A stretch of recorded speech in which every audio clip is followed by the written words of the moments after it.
gigisingin kayo ng maaksyon at makapigil hiningang mga video.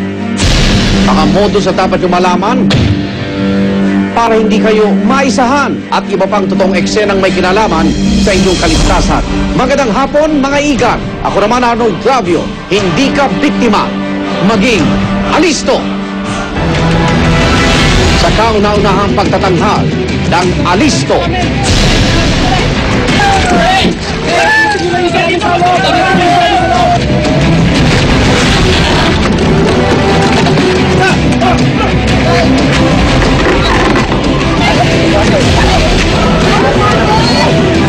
Hindi nga pa yung bata!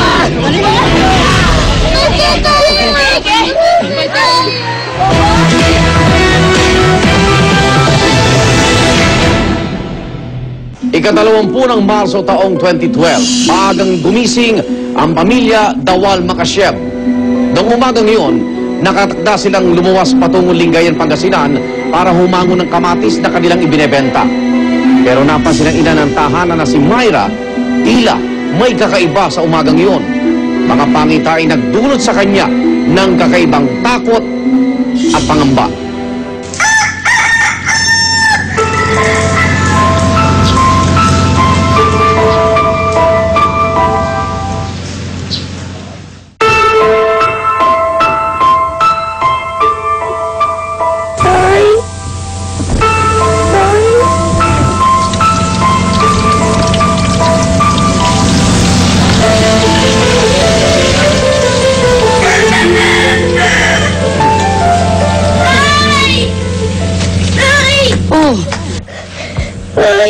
Bakit niyo po ako iniwan mag-isa? Ay, nako. Masama ba yung gising mo? Ha? Ano ba yung sinasabi mong iniwan ka? Eh, kasi naman tanghali ka na nagising di ba nga pupunta tayo ng palengke mamaya? Nay, kung niyo po ako iwan na. Ano yung sinasabi mo? Ha?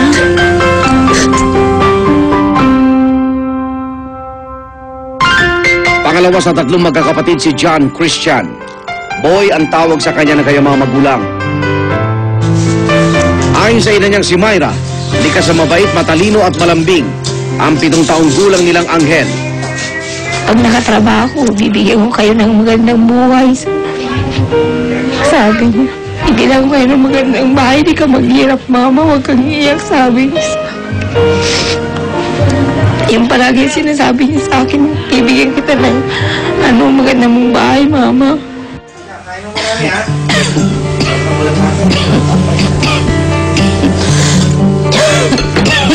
Ayos ka lang? Papasin ka, putla ka na. Oo nga parang lalagnatin ako. Ano kaya kung wag na muna tayong lumawas ng Lingayen? Para mamili ng panindang kamatis. Oo nga, Nay. Magpulong na lang po kayo. Ako na lang po mag-aalaga sa inyo. Oo nga, di ba? Paano kung hindi tayo mamimili pa din ta? Paano hindi tayo natin nailindog? Sayang naman din kasi nun. O sige, lumawas na lang tayo. Mukha namang bubuti yung pakiramdam ko maya-maya Ililigo ko na lang. Tumasama sila sa akin pag tuwing nagbabiyahe. Tumasama sila sa akin kasi walang maiiwan dito. Nay! Wow, ang pogi ng anak ko. Kapag tumubo tayo ng malaki sa kamatis, bibilhan kita ng bagong damit. Wow! Talaga, Nay? Oo, siyempre. Siyempre ikaw din. Bibilhan din kita. Oo nga, tayo na. Tayo na. Nang makauwi tayo kaagad ng maaga.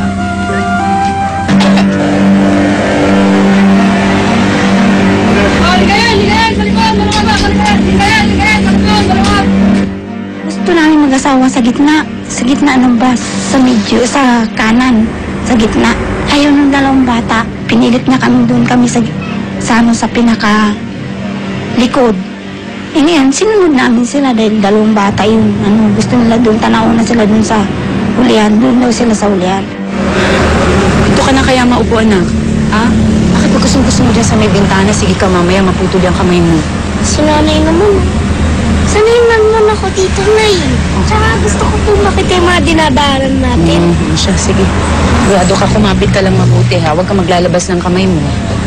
Lalakad na! Lalakad na! Wala na ako na iwan! Wala ka ng dito, hindi ka tama ha.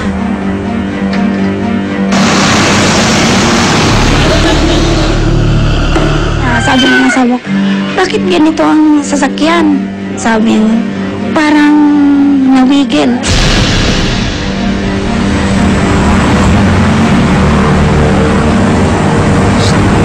Ayos ka lang, Jose. Hindi ako yung upuan. Ano ka ba? Hindi ka na nasanay. Nakakapanibago kasi. Hindi ako talaga yung upuan. Hindi Ikaw. ako problema yung sasakyan.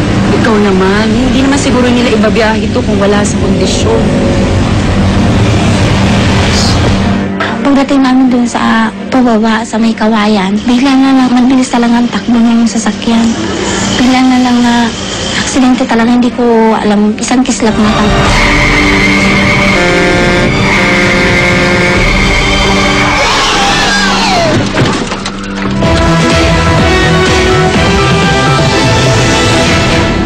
Habang nasa biyaheng pamilya, napansin na nilang tila gumigewang ang sinasakyan nilang bus. Wala silang kamalay-malay. Hudyat na pala ito na nawawala na ng preno ang bus. At isang trahedya na ang nag-aabang.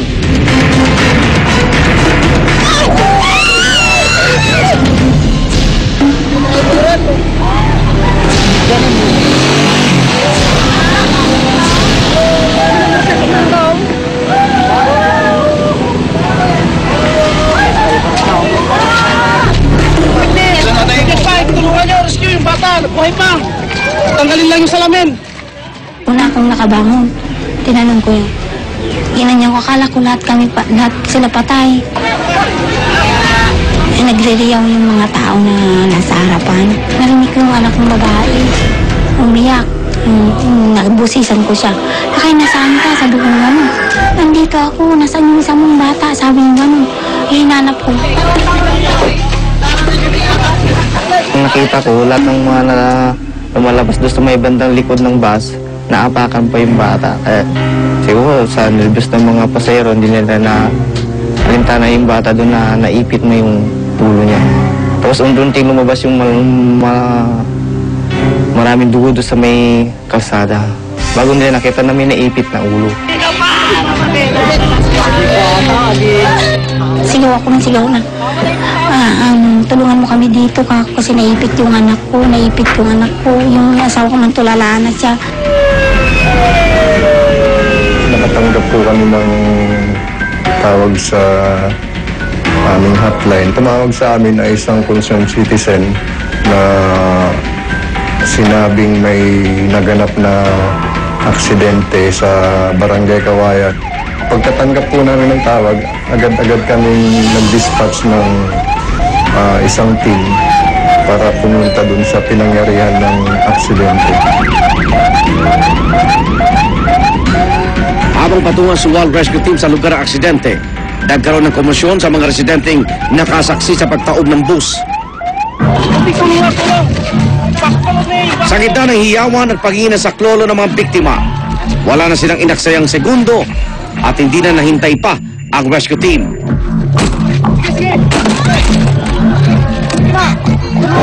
Pinagsisi pa ng ilan sa kanilang salamin sa likuran ng bus. Ang kanilang pakay, patanggal sa pagkakaipi sa bintana, ang 7 taong gulang na si John Christian. Pumasok kami sa bus, mga 3 siguro kami. Hinihilan namin, hindi namin mahila. Tapos pinataas namin yung hindi namin masyadong metas, tumabigat nga. Tapos umikot kami sa likod ng bus. Tinataas namin, hindi pa rin mahila yung ulo. Tapos kumuha ko ng kahoy. Pagkasuksuko ng kahoy sa ilalim, tapos sabay angat namin 3, medyo tumagilid yung bago lang mahila yung bata.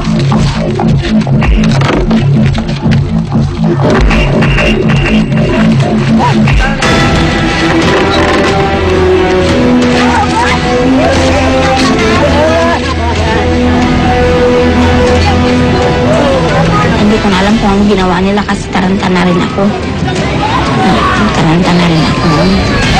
Hindi ka pa!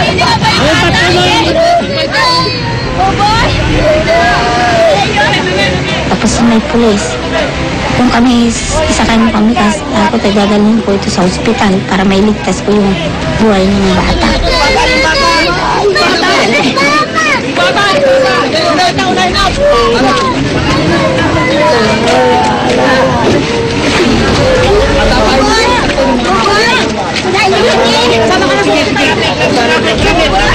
Nauna po yung mga pulis na dumating doon sa pinangyarihan na aksidente. Bibili na tayo ng damit mo. Ano po nangyari? Ano po nangyari? Pasensya na po, naplatan po tayo eh. Hindi mo po pwede. Bakit naplatan? Bakit naplatan? Hindi mo pwede. Kailangan madalakan ako sa ospital. Ayun lang. Kailangan ako. Ayun lang. Kaya madala. Nangihina ako pero nilalakasan ko lang ang loob ko. Ngayon kinakausap ko siya, lumabang ka. Sabi ko ginaganyan ko siya sa lumabang ka. Minsan lang. Ay!